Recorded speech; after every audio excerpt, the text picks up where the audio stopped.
If you have a Bible, and I hope that you do, turn with me to Genesis chapter 45. Genesis 45. It's so fun getting to stand here and watch some kids leave. Some of the kids are like, I don't want to go. The parents are like, no, you're going. You know, we don't put out during the week who's preaching on Sundays and what we're preaching about. We do that for a couple reasons. One of the reasons is we usually figure out Saturday night what we're preaching on. I'm just messing. That's what we do on Fridays. And we print the worship guides before that. And so, no, it's really for a couple reasons. One, we don't want people going, hey, I'm only going to church if so-and-so's preaching. Which most week y'all show up going, man, maybe it's somebody else this week. That would be so nice. Oh, bless it. But we also don't tell you what we're preaching on, because if we were to put that title out there, some of you would read the title and go, I'm not going to church this week, because I don't want to have to hear that. You ever, anybody? Anybody? Like, if you know what's coming and you don't want to listen to it, you're not going? That was like most of my college career. It's like I didn't go to class because I just didn't want to have to listen to what was being told me. Today we're getting into one of those topics, a topic that is a difficult topic. It's a challenging topic because it's a topic that hits close to home for all of us. It's the topic of forgiveness. Forgiveness is a hard thing. We all are in need of forgiveness. But when it comes to our relationships with one another, there comes times in our lives where we all have to do a little bit of forgiving. And if we don't forgive, it can very easily and quickly turn into a weight that's almost unbearable.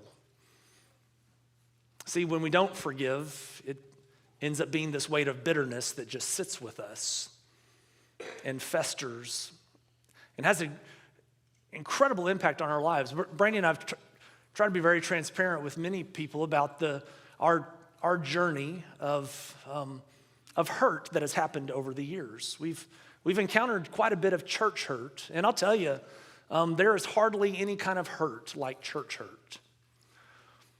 People that are supposed to, you feel, care for you the most, and you get to the other end of a situation, it feels like they might not have cared for you well. Might have hurt you, even if perceived, might have hurt you intentionally. And how do you move through that? That's a difficult thing. It's one of the reasons why church people leave the church today, is because they just don't want to experience church hurt. You know, we've said for quite a while, we believe that kids should be safest in 3 places. Kids should be safest at home, kids should be safest at school, and kids should be safest at church. But some of you, you've timed out on the school thing. You're not doing the school thing anymore, which means for those of you in this room that aren't of school age anymore, you should be able to feel safest at home and also safest at church. Which is why when we're wronged by those who we feel should love us the most, it's such a difficult thing to move our way through.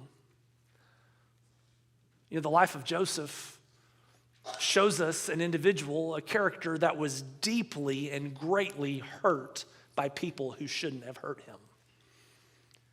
You know, the story is, as we've kind of been working our way through it for the last number of weeks, you have a young man who is deeply loved by his fathers, and his brothers resented him for it. He lavished him with gifts. Joseph was a little bit smart in his responses when he would have a dream at night, and he would tell his brothers the dream, someday you'll be bowing down to me. Brothers didn't like him for it, to where one day Joseph went out to him in the field, and they saw him coming, and they devised a plan. At first they said, hey, let's kill him, but then Judah spoke up and said, no, let's sell him. Let's at least get something out of it. Let's sell him into slavery, and that's exactly what he did. And for the next 2 decades, he lived quite the turbulent life. He found himself reaching certain positions of power within the world in which he lived, but then would have circumstances come his way that would cause him to once again be at the bottom of the barrel.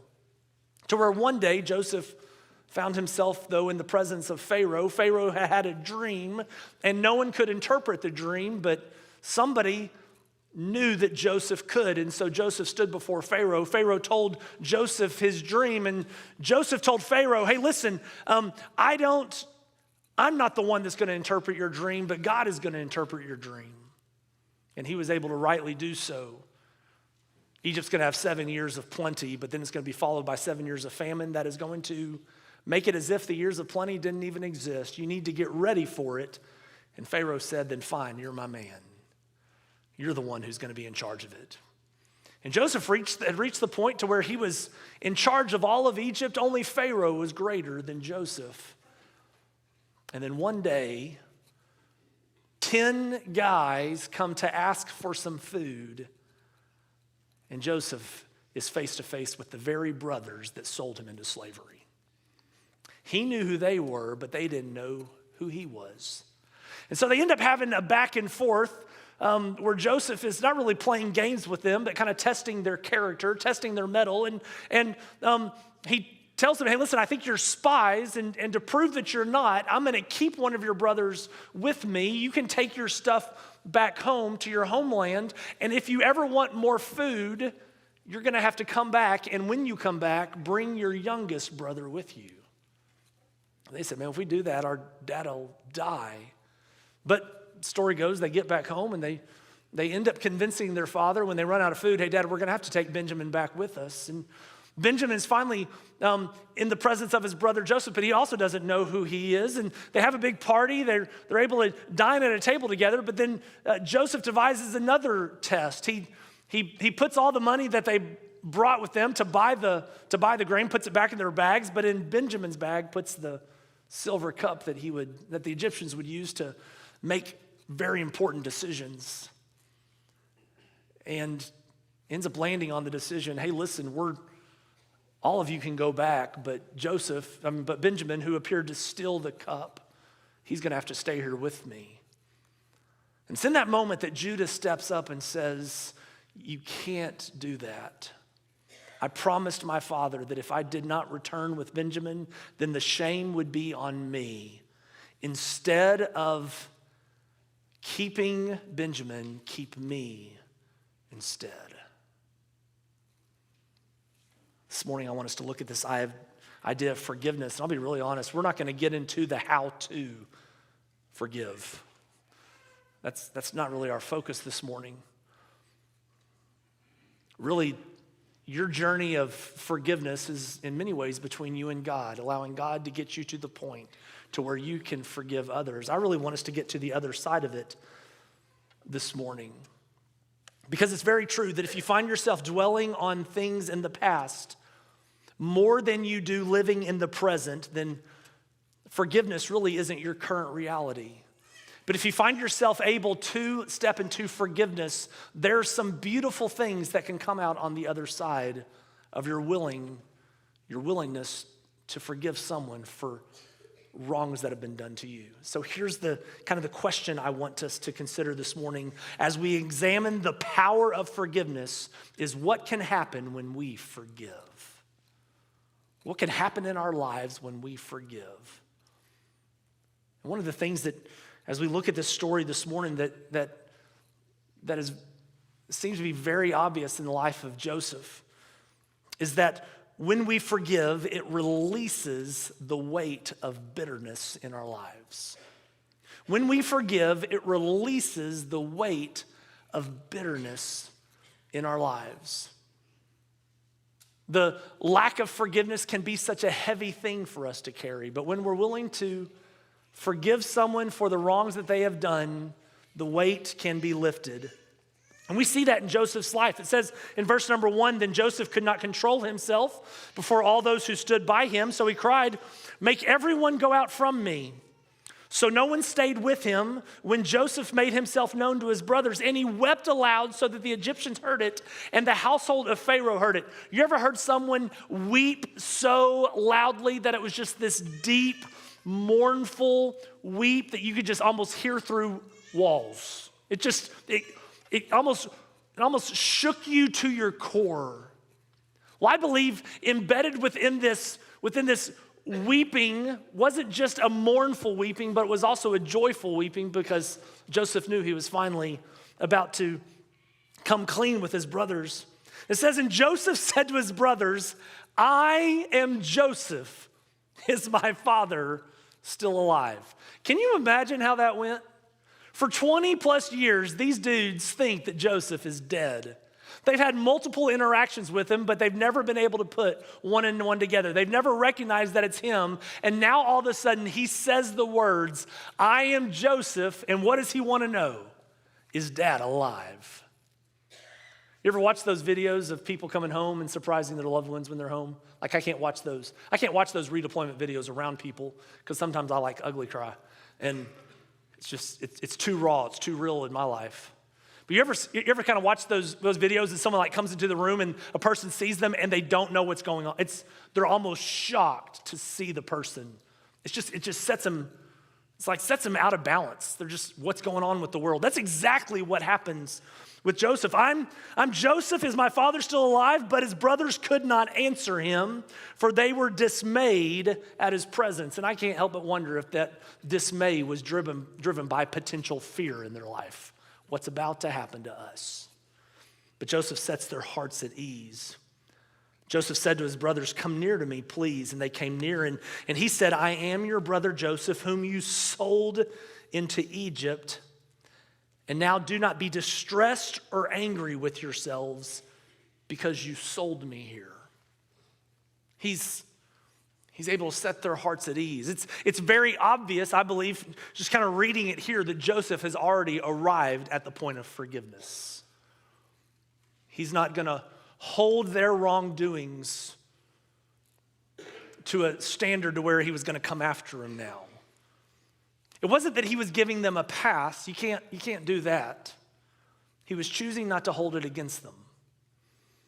When our kids would do things wrong to one another, Brandy always navigated that so well because we would make our kids ask for forgiveness or apologize for what they've done wrong.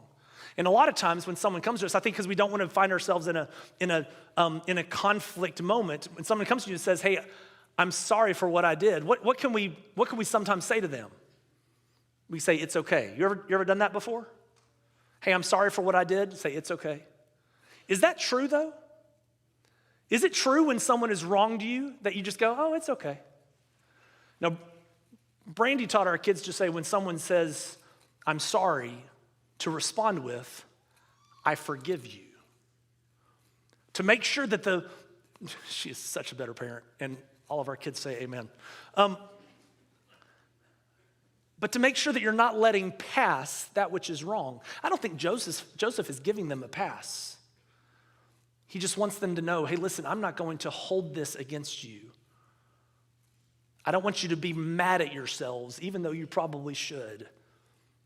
He has forgiven them, and he's been released from the weight of bitterness that was on his shoulders.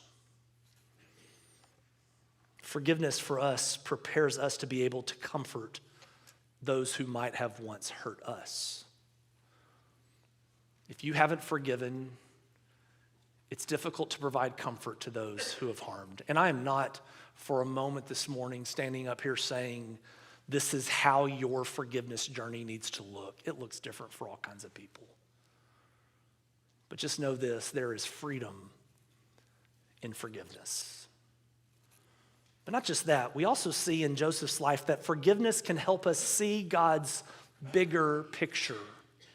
It can help us see God's bigger picture. You see, when we're not willing to forgive, our eyes are always focused in the past. But when we find ourselves forgiving someone, we're able to live in the present and maybe even look forward to the future. That's what Joseph's able to do. Joseph, out of his forgiveness, is able to see God's bigger picture. Do not be distressed or angry with yourselves because you sold me here, for God sent me before you to preserve life. For the famine has been in the land these 2 years, and there are yet 5 years in which there will be neither plowing nor harvest. And God sent me before you to preserve for you a remnant on earth, and to keep alive for you many survivors. So it was not you who sent me here, but God. What an incredible perspective that God gives Joseph. And I believe God was able to give Joseph that perspective only because Joseph was able to forgive his brothers. Otherwise, he would have been so enraged and sitting in his bitterness, he wouldn't have been able to see it. But Joseph knew. He wasn't waiting for his brothers to be deserving of forgiveness. He wasn't waiting for his brothers to ask for forgiveness. God had already revealed to him that he had used this horrific, devastating, evil situation for his good and to bring about his plan. You see, as we've worked our way through the book of Genesis, we've been reminded of the great covenant that God established with his people. The covenant that Joseph would have been very aware of. Remember, God had told Jacob that from him one day would be a nation of many people. Because before Jacob, he had told Isaac, his dad, of this covenant, who had been told to his father Abraham before Isaac, before Jacob, that this covenant had been established, a covenant in which God would make Abraham into a father of many nations. I don't doubt for a moment that Jacob had regularly talked about this with his sons. This is part of the legacy that you are going to carry. This is part of your life. And Joseph now knows that is the very reason why God has brought him to Egypt, in order to sustain and carry and allow his family to live and make it to the point to where God's covenant could come about. Absolutely incredible. Forgiveness enabled him to see the bigger picture, and he saw the purpose in his suffering to preserve life and to fulfill God's promise. And what's kind of wild is when we get to kind of a little bit further into the story, we see almost a complete reconciliation between Joseph and his brothers. It says in verse number 14, then he fell upon his brother Benjamin's neck and wept, and Benjamin wept upon his neck, and he kissed all his brothers and wept upon them. After that, his brothers talked with him. Their tongue was finally loose. They could finally get a word out. Forgiveness brought about some incredible things because forgiveness is powerful. They didn't carry the weight of bitterness. Joseph was able to see God's plan in the midst of suffering. But something else also happens. When we find ourselves in a season of forgiveness to where we're able to forgive those who have wronged us or who have done evil to us, we will also find that forgiveness has the ability to influence those around us. It makes an impact on people who observe the forgiveness in our lives. It says in verse number 16, when the report was heard in Pharaoh's house, Joseph's brothers have come. It pleased Pharaoh and his servants, and Pharaoh said to Joseph, say to your brothers, do this, load your beasts and go back to the land of Canaan, and take your father and your households and come to me. I will give you the best of the land of Egypt, and you shall eat the fat of the land. And you, Joseph, are commanded to say, Pharaoh comes to Joseph and says, this is what you are going to do. Do this, take wagons from the land of Egypt for your little ones and for your wives, and bring your father, and come, have no concern for your goods, for the best of all the land of Egypt is yours. This is incredible. A non-believer, someone who did not fear God, observed in Joseph's life this incredible forgiveness to where he was no longer weighed down by the bitterness of life. He was able to see the bigger picture. I'm sure that Joseph regularly talked about this. And now Pharaoh observes this and says, man, bring your whole family to Egypt. We'll take care of them. And not just will we take care of them, we're going to give them what? What part of the land? The best of the land. Joseph, I'll take care of your family. And this is what's so perplexing to the world when it comes to believers, is when we step into forgiveness, when we look at someone and we say, we forgive you for the wrongs that you have done, the rest of the world looks at us and goes, dude, you're nuts. That doesn't make sense. How is it that Christians can forgive other people? Because Christians should understand forgiveness better than anyone. And it's not that we understand the forgiveness that we've received from others. It's we understand the forgiveness that we've received from God. For who in this room is worthy of God's forgiveness? No one. But who is in need of God's forgiveness? Everyone. We need the forgiveness of God. And so when people experience God's forgiveness, it should only be natural for us to find ourselves also able to forgive others. And that is so perplexing to the world around us. And honestly, it's one of the challenges that exists for followers of Christ the longer that you follow after Christ. Don't let your relationship with Jesus reach the point to where you allow yourself to forget the magnitude of what God has done in your life. You have been saved from your sin. That is no small thing. In fact, that is the greatest thing that could ever be done for you. Forgiveness releases the weight of bitterness. It helps us see God's bigger picture. It influences those around us. But we also see one final thing that happens here in this passage. As Joseph is able to forgive and the chain of events that follow, it also leads to the point to where forgiveness brings hope to the brokenhearted. And who is the most brokenhearted person in this story? I think it was Joseph's dad. Remember one day the brothers, Jacob's sons, came back to dad and spun a lie that would devastate his life. They had taken the coat of many colors off of Joseph. They had slaughtered an animal, dipped it in blood, brought the coat back to dad and said, "Joseph's dead." Oh, how his heart must have ached. Something you never get over. Maybe it gets softer, but it never goes away. But that's about to change.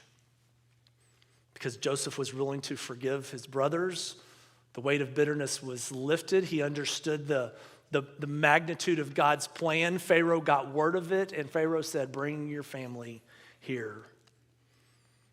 Look at verse number 25.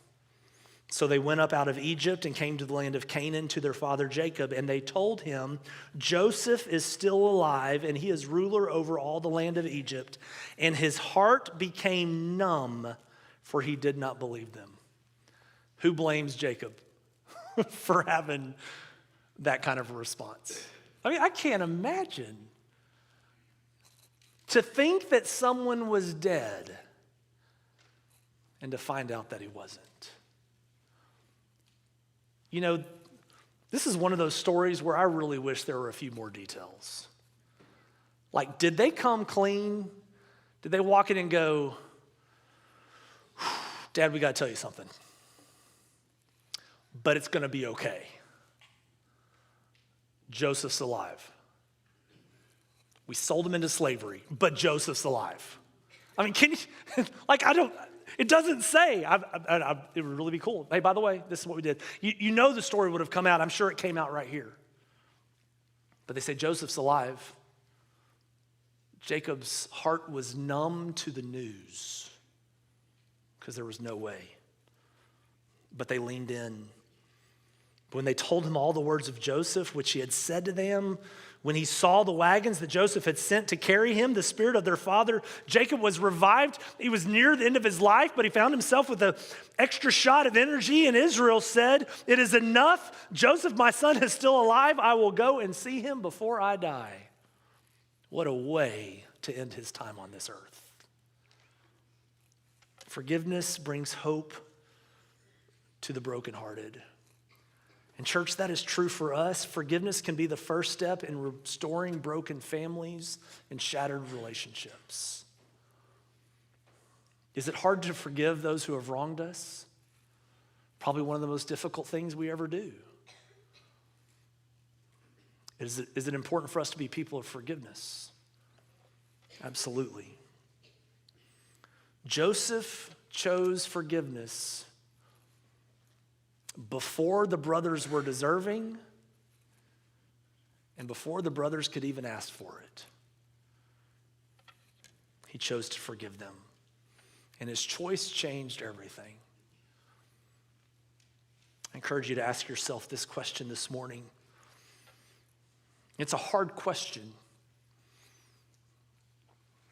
because it might cause you to address something that you really don't want to address. But ask yourself this morning, who do you need to forgive so that God can use your story to further his great glory and plan? Who do you need to forgive? This has been part of my journey, to forgive people that didn't ask for forgiveness, but to realize that as I held on to that, it could so easily eat away at who I was. Who do I need to forgive? Not to bring attention to me. Who do you need to forgive? Not to bring attention to you, but instead to provide an opportunity for God to use your story to further his plan and his kingdom that might radically change someone's life, might radically change your life. As we've seen in Joseph's story, forgiveness has had the power to transform. It's transformed relationships, it's restored broken hearts, it's revealed the providence of God, it's done great things. But know this, church, Joseph's forgiveness isn't the most powerful forgiveness we see in Scripture. There is a forgiveness that is far greater, and it is the forgiveness found in Christ. Joseph forgave his brothers for their betrayal. Jesus was betrayed. Jesus was beaten. Jesus was crucified. Yet even while he was on the cross, what were the words that Jesus uttered? Father, forgive them, for they know not what they do. What an incredible picture of forgiveness that we see from Jesus. And church, today, as we find ourselves moving into our time around the Lord's table,